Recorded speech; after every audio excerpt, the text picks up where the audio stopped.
Second condition क्या बनती है कि अब आपका जो इनपुट है वी इनपुट, ये वी इनपुट पीछे से आ गया, कितना आ गया, ये पीछे से ये इनपुट वोल्टेज आपका आ गया we input greater than Zener voltage of Zener diode. तो अब क्या कंडीशन बनेगी, ये आपका लिमिटिंग रेजिस्टेंस,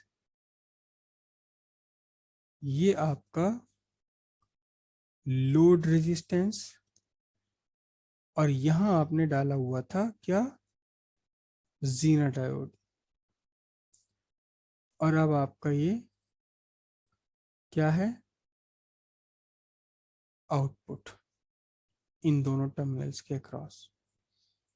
ठीक है, अब यहां ध्यान से देखिए, इस जीनर वोल्टेज के, जीनर डायोड के अक्रॉस, जीनर डायोड अभी भी रिवर्स बायस में है क्योंकि एन टाइप पॉजिटिव से जुड़ा हुआ और पी टाइप को आपने नेगेटिव से जोड़ा हुआ है।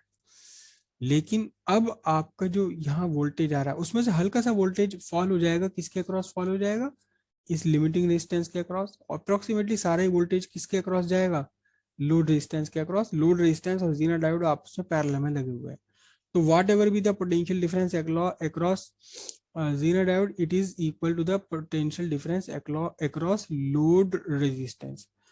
तो अब जब ये ज्यादा हो गया तो अब इस जीनर डायोड का बिहेवियर क्या होगा, इस जीनर डायोड का बिहेवियर क्या होगा जब इसके across reverse voltage Zener voltage से ज्यादा हो गया, रेज योर हैंड्स।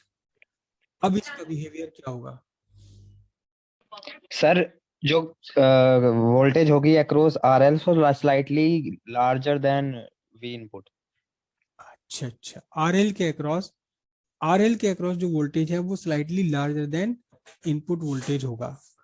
नहीं, सवाल ये है कि इस कंडीशन में, अब इस कंडीशन में इस जीनर डायोड का बिहेवियर क्या है, जीनर डायोड का बिहेवियर क्या, अभी तो हम इसकी बात ही नहीं कर रहे लोड रेजिस्टेंस वगैरह की इसकी। बताओ प्रियांशु। सर हाई रेजिस्टेंस होगा तो सर करंट कम होगी। करंट कम होगी, ओके। सुचित आप बताएं।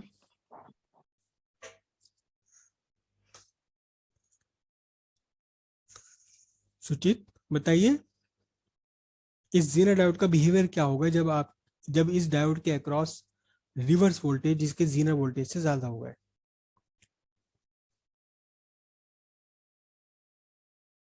सौरभ आप बताएं। तो जब इनपुट वोल्टेज जीनर वोल्टेज से ज्यादा होगी ना सर, मेजॉरिटी ऑफ करंट जो जीनर डायोड के थ्रू ही फ्लो हो जाएगा। क्यों हो जाएगा, इसका बिहेवियर क्या रहेगा, सही लो रेजिस्टेंस ऑफर करेगा। लो रेजिस्टेंस ऑफर करेगा, ओके। ज्योति आप क्या कहती हैं। फिर इसका जो ये है ना जीनर वोल्टेज, ये आउटपुट वोल्टेज के इक्वल हो जाएंगे नहीं जब नहीं, इससे वो करंट ज्यादा हो जाएगा। अरे अभी तो हम ये अभी तो बात ये है कि जीनर डायोड का बिहेवियर क्या होगा, ये कैसे बिहेव करेगा, जीनर डायोड का बिहेवियर क्या होगा, आउटपुट किसके इक्वल होगा, इससे हमें कोई मतलब नहीं। फिलहाल हम, हमारा सवाल यह है कि जीनर डायोड का बिहेवियर क्या होगा। ज्योति बताइए। सर इसका लो बिहेवियर हो जाएगा फिर तो। लो बिहेवियर हो जाएगा, बात समझ में नहीं है, लो बिहेवियर क्या होता है भाई। सर इसमें बैलेंस ब्रेक डाउन हो जाएगा और करंट काफी तेज हो जाएगी। अनिरुद्ध आप क्या कहेंगे। सर इसका लो रेजिस्टेंस हो जाएगा और हम्म, इसमें से सर मैक्सिमम करंट फ्लो होगी बिल्कुल सही बात जितनी है। सर हो जब सकती करंट ज्यादा होगा तो ये आउटपुट से इनपुट की तरफ होएगा, जो डैमेज होएगा फिर ये सर्किट, जो पूरा इंटीग्रेटेड सर्किट है उसकी वजह से डैमेज भी हो सकता है जब करंट ज्यादा होगा। डैमेज क्यों होगा भाई, डैमेज क्यों हो जाएगा, नहीं नहीं नहीं, डैमेज नहीं होगा।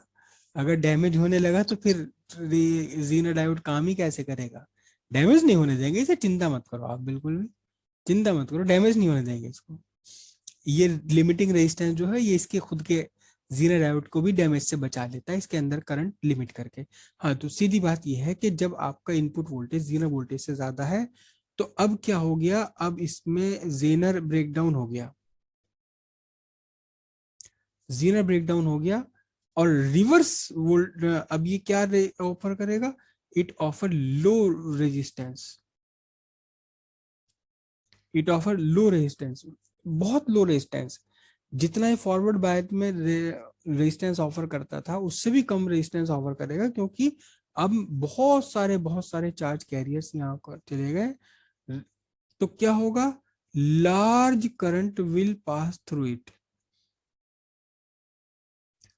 Large current will pass through the Zener diode.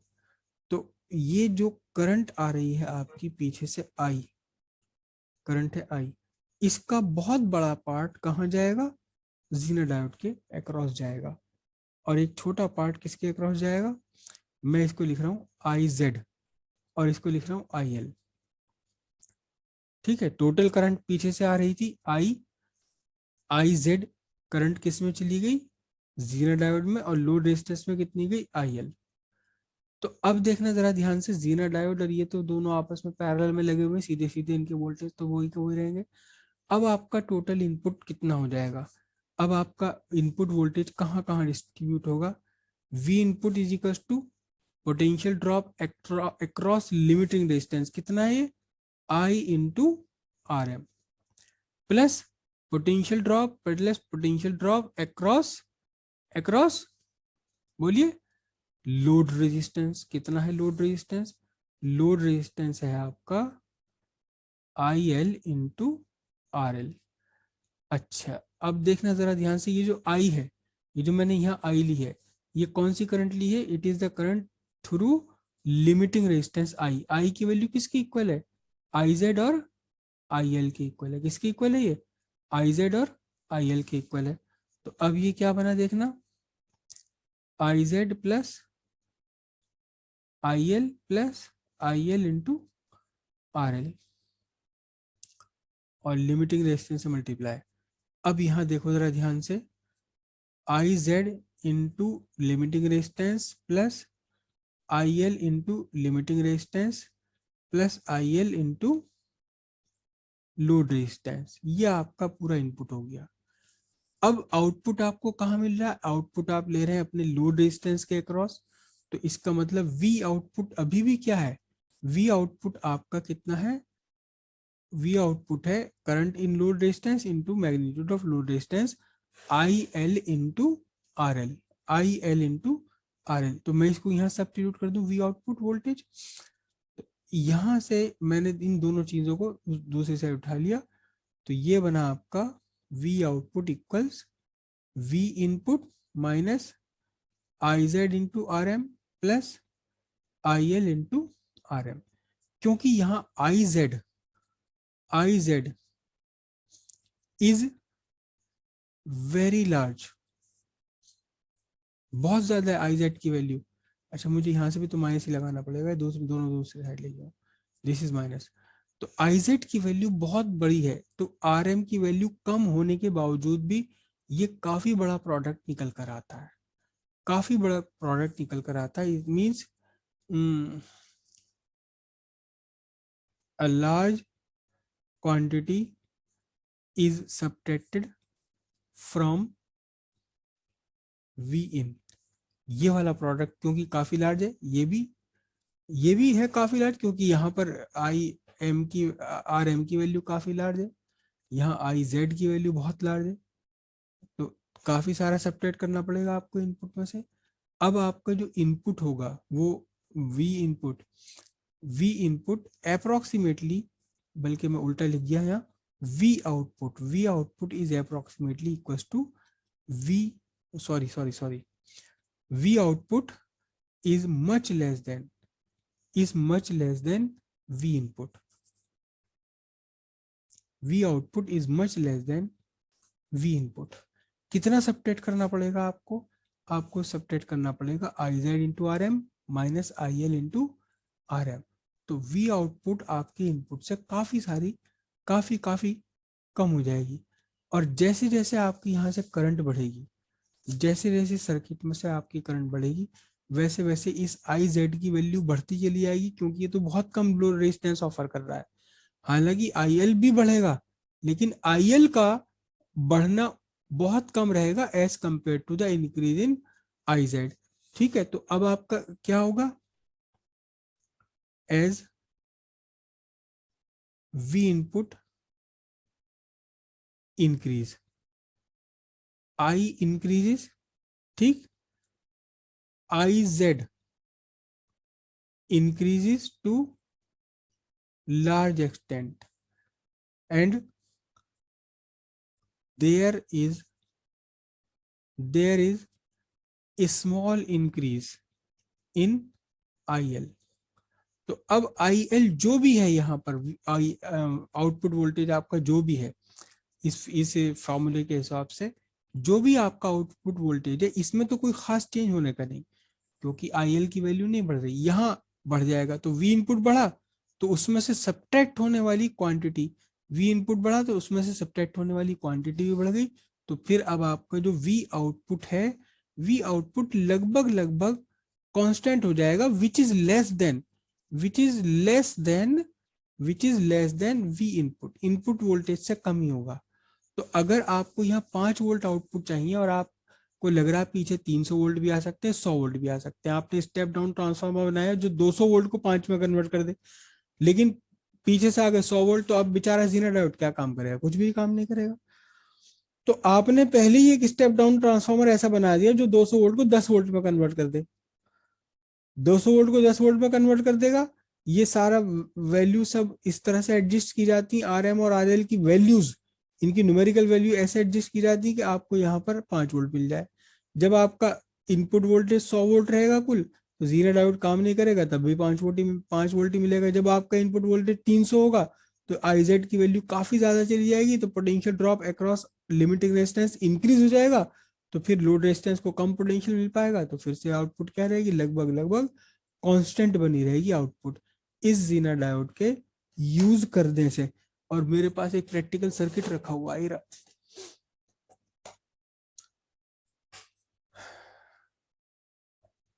इसमें ये जीना डायोड लगा हुआ है,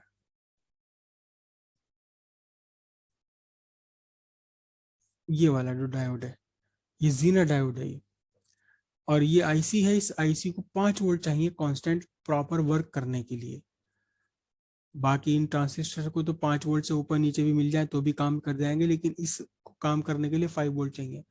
तो ये जीना डायोड लगाया है, जीना डायोड के सीरीज में ये आपका लिमिटिंग रेजिस्टेंस लगा हुआ है, और इसके अक्रॉस थोड़ा सा सपोर्ट डालने के लिए आपने एक फिल्टर एक्स्ट्रा और लगा दिया, ये और भी ज्यादा स्टेबलाइज कर देता। तो अब ये जो वोल्टेज है पीछे से, ये वोल्टेज कहाँ, ये आईसी को जा रहे हैं, आईसी के इस वाले टर्मिनल को, तो लगभग कांस्टेंट वोल्टेज 5 वोल्टेज यहाँ मिलते रहेंगे।